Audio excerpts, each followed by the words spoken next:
Kepada korang yang tengah nak mencari full size mechanical keyboard untuk gaming ataupun untuk buat kerja, aku boleh recommend this keyboard. So ini adalah mechanical gaming keyboard daripada brand Thunder Robot. Nombor model dia adalah K104S.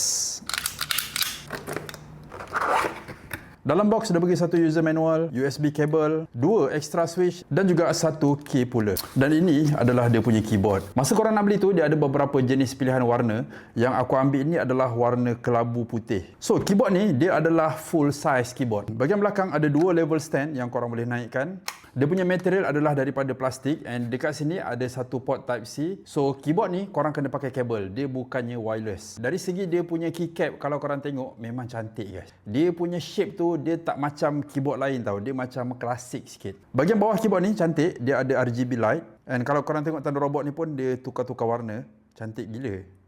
And switch yang aku pilih untuk keyboard ni adalah jenis red switch. Keycap ni korang boleh buka dan korang boleh tukar, dan dia menggunakan jenis ABS double shot. Untuk backlit dia pun korang boleh tukar macam-macam warna, macam-macam style. So jom kita dengar dia punya bunyi macam mana.